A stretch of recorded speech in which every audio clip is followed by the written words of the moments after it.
교회신 여러분, 주님의 이름으로 환영합니다. 오늘도 하나님 만나는 기쁨이 우리 기쁨의 가정마다 충만하기를 간절히 소원합니다.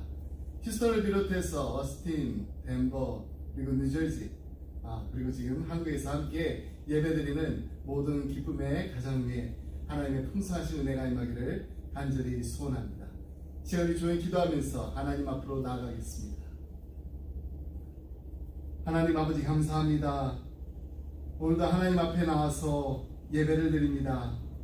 하나님, 저희들의 마음에 하나님을 만난다는 기대감을 가지고 기쁨을 가지고 이 자리에 이렇게 함께 모이게 하심을 감사드립니다. 하나님, 저희들의 예배를 기뻐 받아 주시옵소서. 하나님으로 영광 받아 주시옵소서.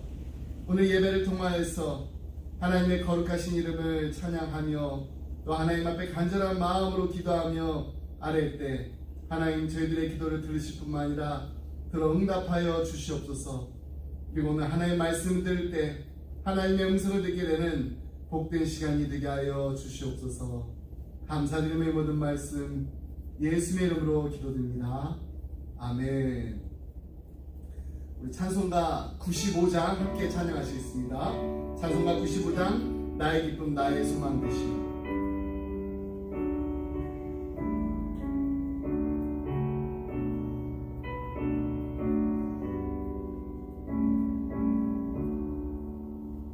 나의 기쁨 나의 소망 되시며 나의 생명이 되신 주 밤낮 불러서 찬송을 드려도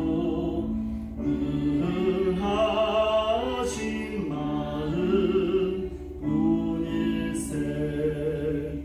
나의 사모하는 선한 목자는 어느 가까운 동산에 양의 무리와 늘 함께 가셔서 기쁨을 함께 하실까. 이루 없이 거친 넓은 들에서 갈대 못 찾아 애쓰며 이리저리로 헤매는 내 모양 저 원수처럼 하도다.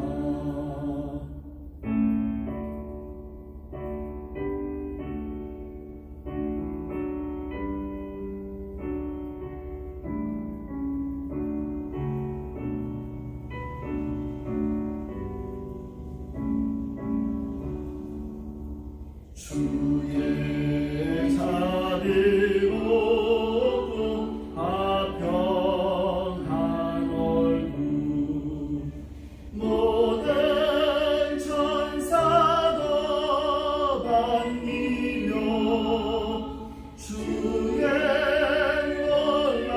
놀라운 진리의 말씀에 전제이가 하나 하도다.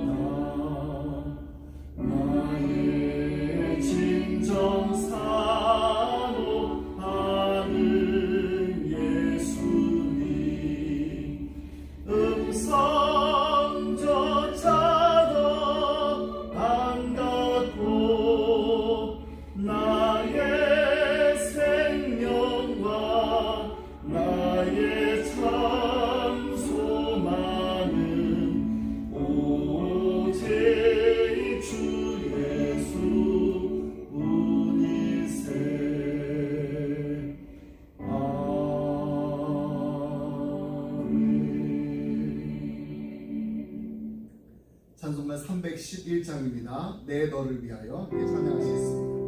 311장.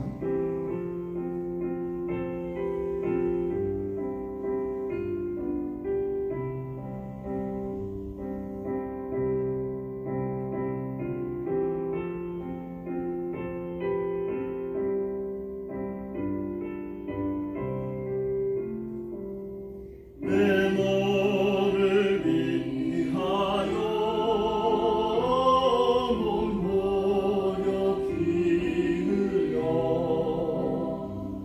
내 죄를 속하여 살기를 주었다. 너의 행함을 주건마 너무 주느냐. 널 위해 몸을 주건마 너무 주느냐. 아버지 보좌와 그 영광 떠나서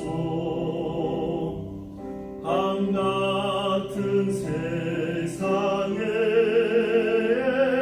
만백성 구하려 내 몸을 희생했건만 너무 못하느냐. 내 몸을 희생했건만 너무 못하느냐.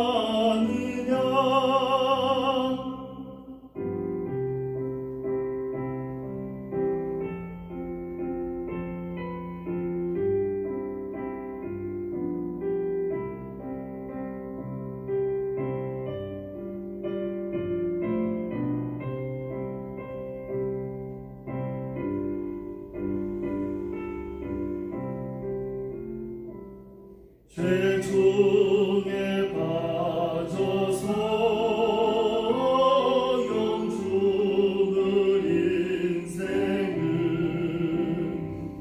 구하려 주려고 나 피를 흘렸다. 내 죄를 대속했건만 너무 못하느냐. 내 죄를 대속했건만 너무 못하느냐. 한없는 용서와 참 사랑 가지고 세상에 내려와 값없이 주었다. 이것이 귀중하건만 너무 주느냐.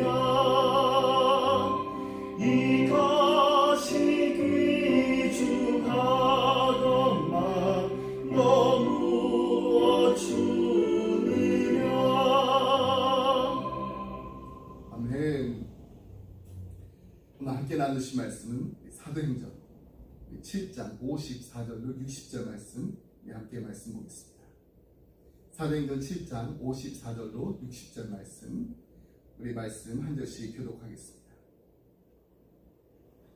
그들이 말을 듣고 마음에 찔려 그를 향하여 이를 갈거늘 스데반이 성령 충만하여 하늘을 우러러 주목하여 하나님의 영광과 및 예수께서 하나님 편에 서신 것을 보고 말하되 보라 하늘이 열리고 인자가 하나님 우편에 서신 것을 보노라 한데 그들이 큰 소리를 지르며 귀를 막고 일제히 그에게 달려들어 성 밖으로 내치고 돌로 칠세 증인들이 옷을 벗어 사울이라 하는 청년의 발 앞에 둡니다.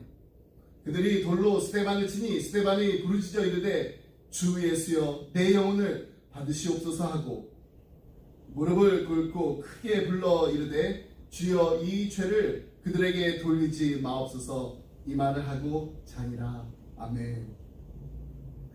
우리 지난 6주 동안 스데반이 산헤드린 법정에서 행한 이 설교의 내용을 함께 살펴봤습니다.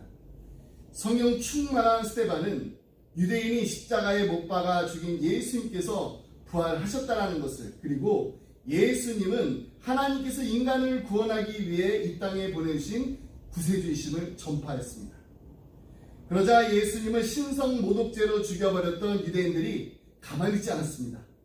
스데반이 예수님께서 부활하신 구세주라는 그 설교하는 것은 예수님을 죽인 자신들을 부정하는 행위와 같았기 때문입니다. 그래서 그들은 거짓 증인을 내세우면서까지 스데반을 죽여버리기 위해 예수님에게 사형을 선고했던 산헤드린 법정에 그를 고발했습니다. 유대인들의 고발 내용 즉 스데반이 예루살렘 성전과 율법을 모독했다는 것입니다. 더 구체적으로 말하면 스데반이 예수님께서 예루살렘 성전을 허시고 또 모세가 전해준 규례도 다 뜯어 고치실 것이라는 것을 백성들에게 말했다는 것입니다. 산헤드린 법정은 유대교 최고의 의결 기구입니다. 예수님을 신성 모독죄로 죽일 것을 결의한 법정이 바로 산헤드린입니다. 그러나 스데반은 유대교 최고 지도자들 앞에서 전혀 주눅이 들지 않았습니다. 스데반은 그들이 무엇을 잘못 생각하고 있고 무엇을 그릇 행하여 왔는지를 거침없이 지적하고 질타했습니다. 스데반은 어떤 정치 연설이나 교양 강의를 한 것이 아니었습니다. 그는 영적으로 눈먼 유대인들에게 진리의 말씀을 전했습니다. 그곳에 모인 유대인들로서는 자신들의 잘못을 뉘우치며 주님께로 다시 나아갈 결정적인 기회가 주어졌던 것입니다. 그러나 그들은 스데반의 진술에 분기탱천하여 짐승처럼 이를 갈며 으르렁거렸습니다. 54절 말씀 우리 함께 보겠습니다. 그들이 이 말을 듣고 마음에 찔려 그를 향하여 이를 갈거늘. 여러분, 죄를 지은 사람이 죄를 지적받으면 회개할 때도 있으나 대개는 경로로 반응합니다. 그래서 찰스 위더 목사님이 이렇게까지 강조했습니다. 종교적인 사람의 마음을 격분에 빠뜨리고 싶거든 그의 죄를 거론하면 된다.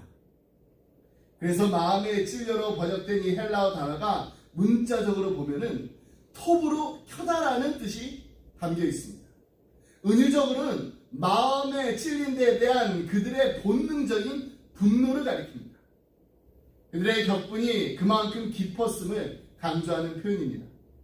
그들이 어찌나 노기가 충천했던지 스데반을 향해 이를 갈았던 것입니다. 예수님을 신성 모독죄로 죽인 그들이 짐승처럼 이를 갈았다는 것은 스데반도 죽이겠다라는 의미입니다. 그 다음 스데반은 그 순간이야말로 자기 목숨을 지키기 위해서 자신의 안위를 도모해야만 했습니다. 그러나 스데반은 그 위급한 순간에도 자신과 결코 타협하지 않았습니다.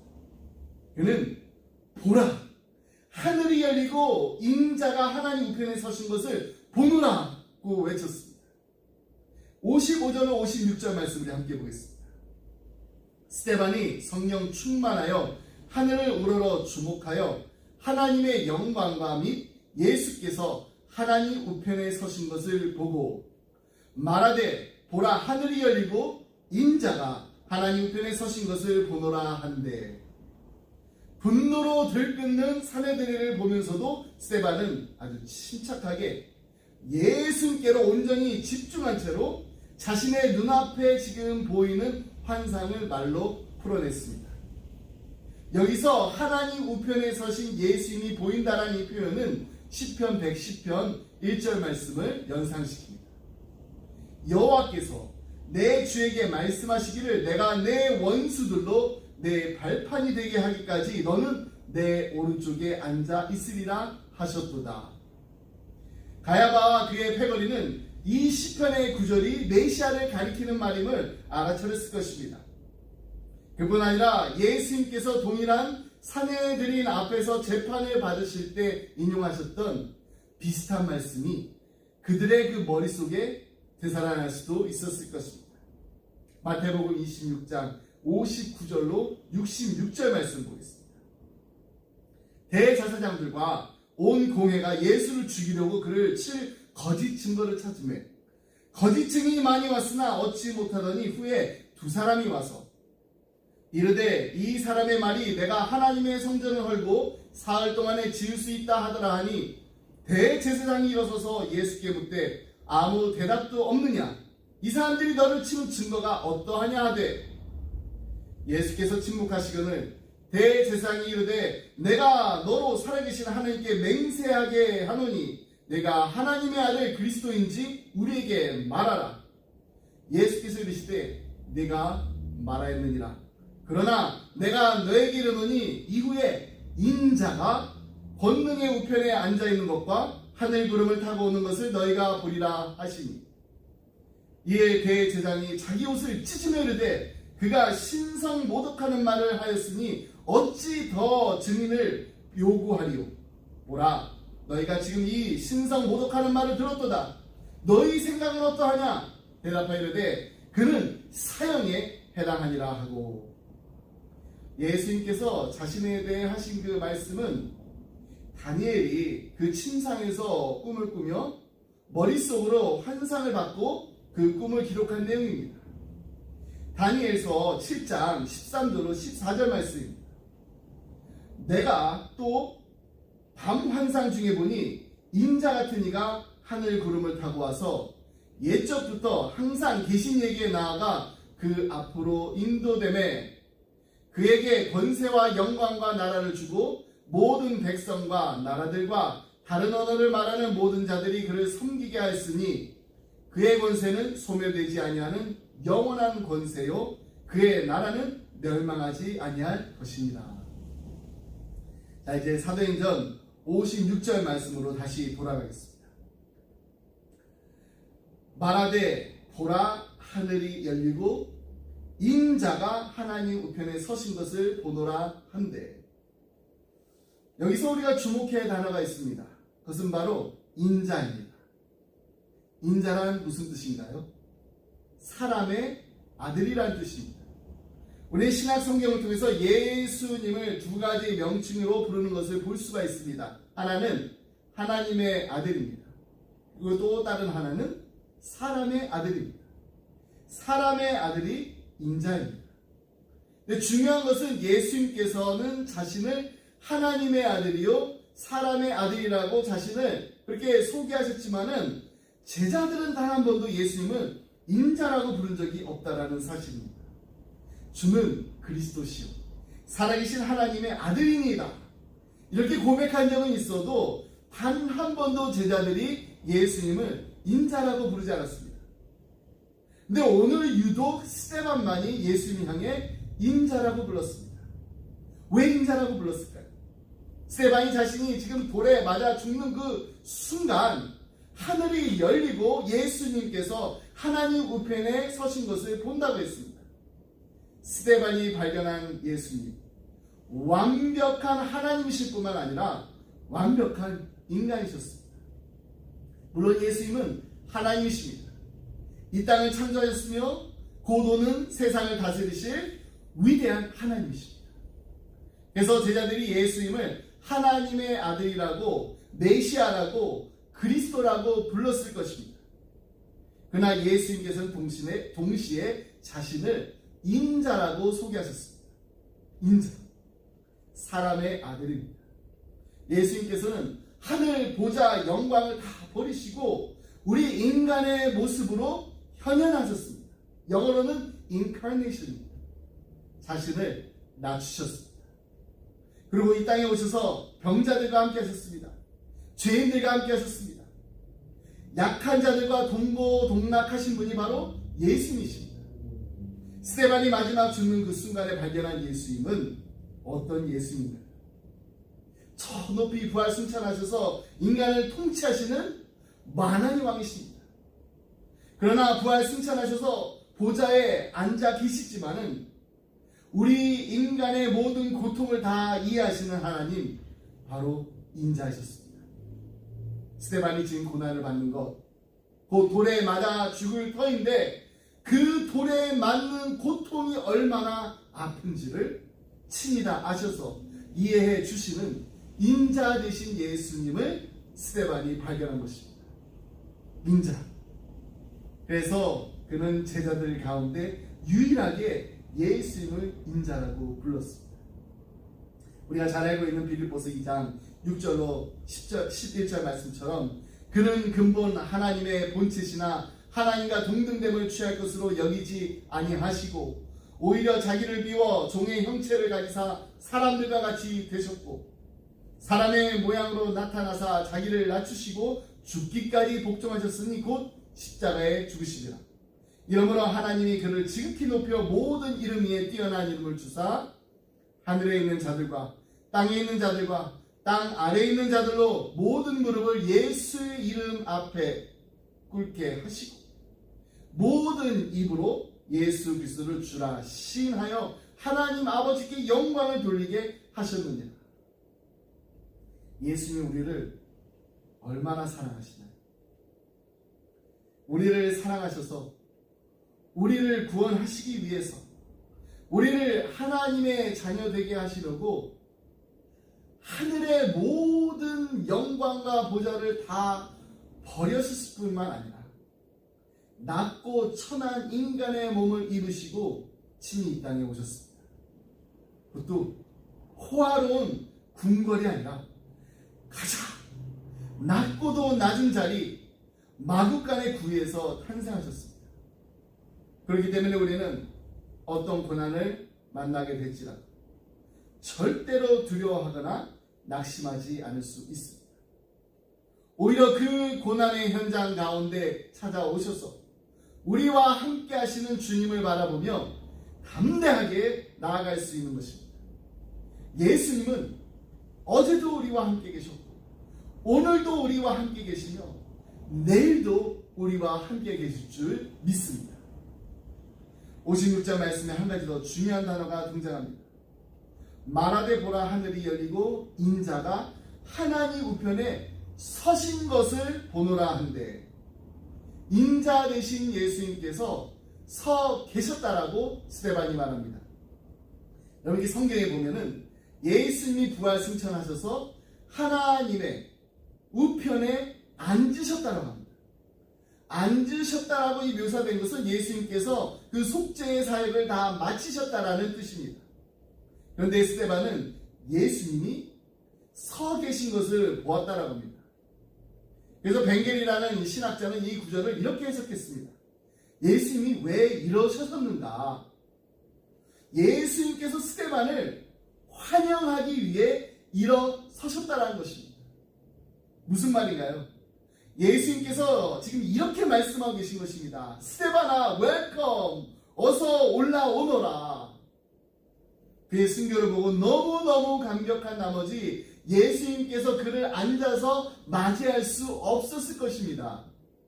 그의 삶이 얼마나 아름다웠던지 그가 이 세상을 떠나서 천국으로 돌아오는 그 순간 예수님께서 보좌에서 벌떡 일어나셔서 스데반을 맞이할 수밖에 없었을 것입니다. 스데반이 죽으면서 마지막에 이렇게 기도합니다. 59절 60절 말씀. 그들이 돌로 스데반을 치니 스데반이 부르짖어 이르되 주 예수여 내 영혼을 받으시옵소서 하고 무릎을 꿇고 크게 불러 이르되 주여 이 죄를 그들에게 돌리지 마옵소서 이 말을 하고 자니라. 이 얼마나 귀한 모습인가요? 무릎을 꿇고 크게 불러 이르되 스데반은 무릎을 꿇었습니다. 누구 앞에 무릎을 꿇었나? 산에 들인 공회 앞에 무릎을 꿇은 게 아니라 하나님 앞에 무릎을 꿇었습니다. 그리고 언제 무릎을 꿇었나?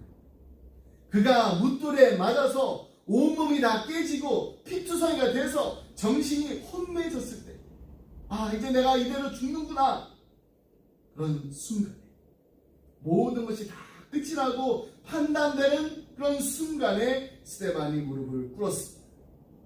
여러분 이야기를 한번 나의 이야기라고 한번 생각해 보세요. 그동안에 살아왔던 살아오면서 알아왔던 수많은 친구들이 있습니다. 같이 교회 생활을 했던 그 교우들이 있습니다. 근데 그들이 갑자기 돌을 들더니 원수가 되어서 막 나를 내리칩니다. 돌을 던집니다. 어디선가 돌 하나가 날아와서 머리를 쳤습니다. 피가 흘러내리기 시작합니다. 그 다음에는 갈비뼈를 칩니다. 그 다음에는 팔을, 그 다음에는 다리를, 여기저기 할 것 없이 돌이 마구 날아들기 시작합니다. 이런 상황 속에서 스데반이 무릎을 꿇었다는 것입니다. 돌 무더기 속에서 이제 완전히 만신창이가 된 몸과 더불어 정신까지도 오락가락합니다. 하지만 스데반은 이러한 순간에 한사코 넘어져가는 자신의 그 몸을 가누면서 마지막으로 무릎을 꿇었습니다. 그리고 기도를 드렸습니다. 군중의 고함 소리와 온갖 저주와 그 수많은 돌세례 속에서 기도를 드렸다는 것입니다. 어떻게 이런 일이 가능했을까요? 여러분, 한 번도 기도하지 않았던 사람이 갑자기 자기 친구들이 막 돌을 던질 때 마지막 죽어가면서 무릎을 꿇을 수가 없습니다. 이것은 스데반이 평소에도 기도의 사람이었다라는 것을 보여주는 것입니다. 늘 언제나 어디서나 기도할 준비가 되어 있었던 사람이었다는, 기쁠 때만 기도하는 것이 아니라 슬플 때도, 힘들 때도, 억울할 때도, 낙심할 때도, 다 포기하고 싶을 때도 무슨 일을 만나든지 그는 기도할 줄 아는 사람이었습니다. 그래서 그는 돌에 맞아 죽는 그 순간에도 평소에 기도하던 그 모습대로 무릎을 꿇었던 것입니다. 이런 아름다운 모습으로 돌아가신 선교사님 가운데 데이빗 리빙스톤이 있습니다. 스코틀랜드에서 출생한 리빙스톤. 가정 형편 때문에 10살 때 학업을 중단해야만 했습니다. 공장에서 일을 했습니다. 그러다가 17살 때 소명을 받고 대학교에 가가지고 의학을 공부합니다. 신학을 공부합니다. 공부를 다 마친 뒤에 영국 런던 전도협회의 그 화송을 받게 됐습니다. 1840년 27살의 젊은 나이에 아프리카에 왔습니다. 리빙스턴 선교사는 아프리카인들에게 복음을 전했을 뿐만 아니라 노예 무역의 그 처참한 그 실상을 영국 사회에 알리는 데 힘썼습니다. 의사로서 원주민들의 그 질병 치료와 예방에도 적극 나섰습니다. 원주민들과 함께 살면서 말라리아도 걸렸습니다. 온갖 그 풍토병에 시달렸지만은 덕택의 치료법까지도 발견했습니다. 유럽인으로서는 처음으로 잠베지강, 빅토리아 폭포 등을 발견했습니다. 전도 여행기와 잠베지강과 그 지류 같은 이런 책들을 출판하는 등 아프리카 중부를 서방 세계에 알린 검은 대륙의 아버지라 불렸습니다. 그런 탐험을 하는 동안 무수한 고난을 당했습니다. 사자에게 물려가지고 어깨가 부러지는 바람에 평생 왼손을 머리 위로 올리지 못했다. 수렁에 빠져 죽을 뻔한 적도 있었고, 밀림에서 길을 잃고 헤매기도 했습니다. 열병도 걸리고 이질에도 걸려가지고 사경을 헤맨 적이 한두 번이 아닙니다. 그러나 그는 이 모든 고난을 당연히 짊어져야 할 십자가로 생각하고 참고 이겨나갔습니다. 그는 오직 주님의 나라와 주님을 섬기는 것, 그리고 세상 끝날까지 내가 항상 너와 함께 하리라고 하신 그 주님의 말씀에만 가치를 두겠다, 이 신앙 고백을 했습니다. 리빙스턴은요, 이 영국 왕실로부터 은퇴 후에 아주 좋은 조건에서 살 수 있게 되라는 그 제안도 받았지만은 다 거부했습니다. 오히려 사랑하는 아프리카에서 죽겠다며 세간의 관심을 피하기 위해서 더 깊은 숲속으로 찾아 들어갑니다. 그의 제자들이 후일 침대 옆에서 무릎을 꿇고 기도하는 자세로 숨져 있는 리빙스턴을 발견했답니다. 이처럼 아프리카 대륙 중에서도 외지인의 그 발길이 닿지 않는 오지에서 사역했던 리빙스턴의 이야기는 세계 교회에 아프리카 선교의 그 중요성을 알리는 계기가 되었습니다. 그렇습니다. 스데반이 돌에 맞아 순교할 때 데이비드 리빙스턴이 온몸을 던져서 아프리카의 가장 오지에서 예수님의 그 복음과 사랑을 전하다가 병에 걸려가지고 주님의 품으로 돌아갈 때 우리 주님께서는 보좌에서 벌떡 일어나셔서 이들을 맞으신 것은 너무나도 당연했는지도 모릅니다. 여러분, 우리가 이 땅을 떠나서 천국에 들어가는 그 순간 우리 주님께서 앉으셨던 그 보좌에서 벌떡 일어나셔서 우리를 맞으신다면은 이보다 더한 영광이 어디에 있을까요? 주님 다시 만날 그날에 우리도 스테반처럼 그리고 데이비드 리빙스턴처럼 그리고 수많은 믿음의 선진들처럼 예수님을 맞아주실 때, 예수님께서 맞아주실 때 웰컴 홈 하면서 일어나 우리를 반겨주시고 뜨겁게 안아주시는 그 영광을 다 누리시기를 주님의 이름으로 축복합니다. 말씀 듣습니다. 우리를 위해서 자신을 내어주셨던 그 주님, 그 예수님의 피 흘리심, 그 예수님의 희생 때문에 우리가 죄사함을 받게 되었습니다. 새로운 생명을 얻게 되었습니다. 하나님의 자녀가 될 수 있었습니다. 그렇다면 우리 또한 주님 앞에 우리의 삶을 드리는 것이 너무나 마땅한 일이 아닐까요? 1858년 영국에서 독일로 유학 온 한 여학생이 있었답니다. 22살 먹은 이 여학생이 목사님의 딸이었어요. 비록 목사님의 딸이었지만은 그녀의 신앙은 뜨겁지도 않았고 차갑지도 않은 그냥 미지근한 신앙, 어떻게 보면 그냥 이름뿐인 크리스찬이었습니다. 근데 힘든 유학생을 보내다가 마음의 병까지 들게 됐어요. 그러다 어느 날 뒤셀도프라는 그 친구의 저택에 그 초청을 받아서 갔는데 그 집 복도를 이렇게 걷다가 그림 한 장에 시선이 멈췄다. 렘브란트의 그림 에케 보문, 이 사람을 보라. 빌라도 법정에서 채찍을 맞고 가시면류관을 쓰시고 모욕을 당하는 그 예수님의 모습을 보여주는 그림이었습니다. 갑자기 이 그림이 이 목사님의 딸의 그 시선을 잡아 끌었습니다. 그녀는 얼어붙듯이 그냥 그 그림 앞에 그냥 서 있었습니다. 근데 그 그림 앞에는 이런 글귀가 하나 있었다. 나 너를 위해 이렇게 고난을 받는데 너는 나를 위해 무엇을 줍니까? 갑자기 목사님의 딸의 눈에서 눈물이 돌기 시작했습니다. 내가 나를 위해 희생하시고 고난받으신 그리스도를 그냥 망각하고 살았구나. 주님, 이것이 정말 사실이라면 제가 주님을 위해서 드리지 못할 것이 없습니다.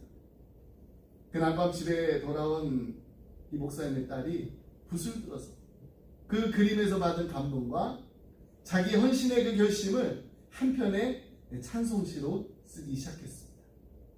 그것이 바로 오늘 우리 함께 부른 찬송가 311장, 내 너를 위하여. 내 너를 위하여 몸 버려 피 흘려 내 죄를 속하여 살 길을 주었다. 널 위해 몸을 주거나 날 무엇 주느냐. 널 위해 몸을 주거나 날 무엇 주느냐. 하나님께서는 온 우주 만물을 창조하시고 하나님의 섭리대로 주관하시고 다스리실 뿐만 아니라 우리를 사랑하신다라고 말씀하시지만 않고 하나밖에 없는 독생자 예수 그리스도를 이 땅에 보내셔서 십자가에 못 박혀 달려 돌아가게 하신 만큼 우리를 사랑하십니다. 그렇다면 우리는 주님 앞에 무엇을 드릴 수 있을까요?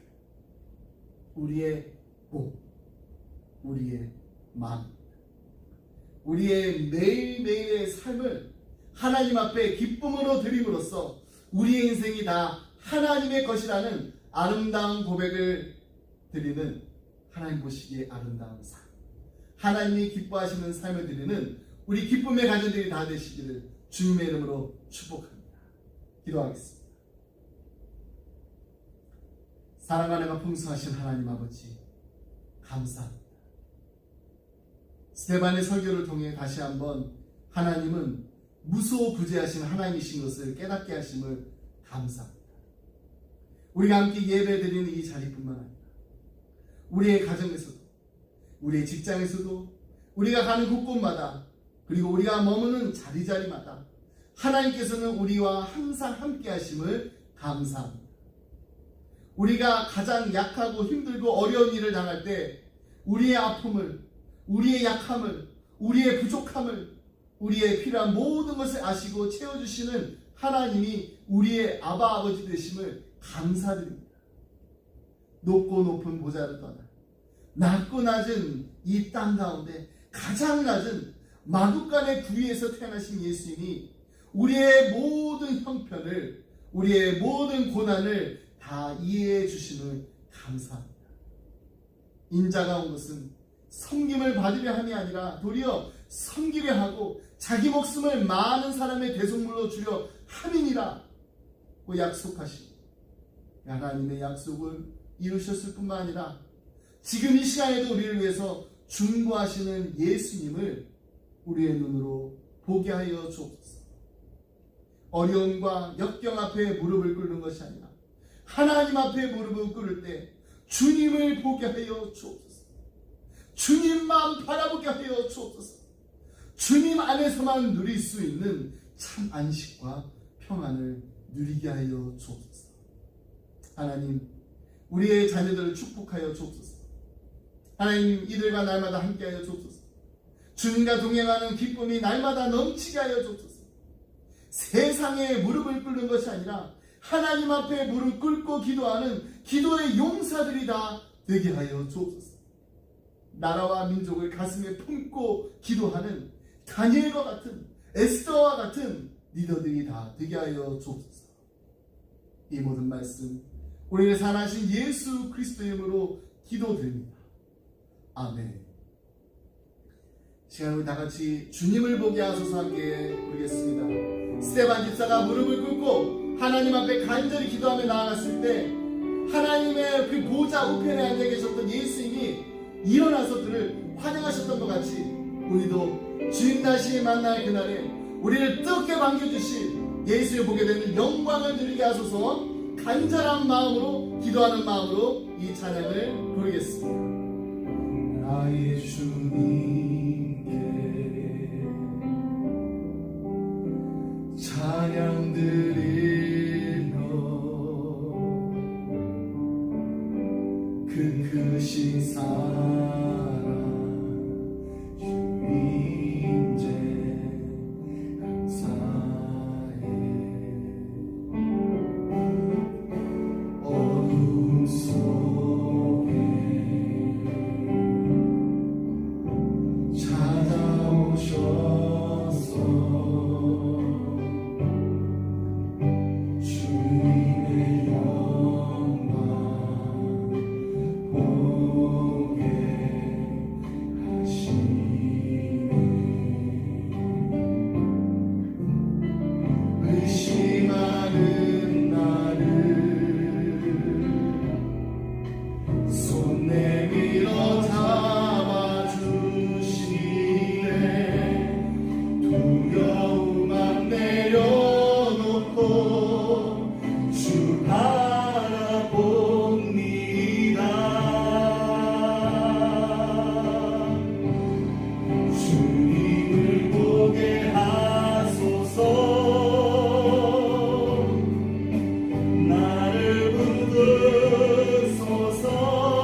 나를 부르시네 이름으로 걸어가리.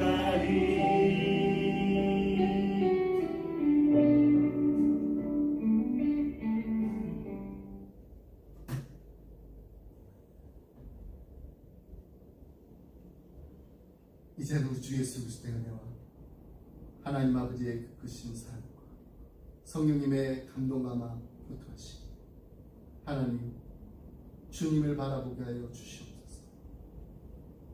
주님 다시 만날 그날 주님께서 하나님의 우편에 앉아 계시다 일어나셔서 우리를 반겨주실 그 날을 간절히 소망하며 날마다 살아갑니다.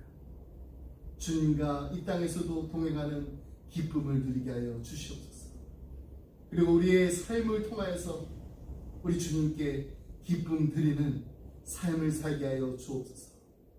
간절한 마음으로 기도하며 이 자리를 떠나는 사랑하는 성도님들과 가정과 생업에 그리고 주님의 몸된 교회에 지금부터 영원토록 함께 하시길 간절히 축원하옵나이다. 아멘.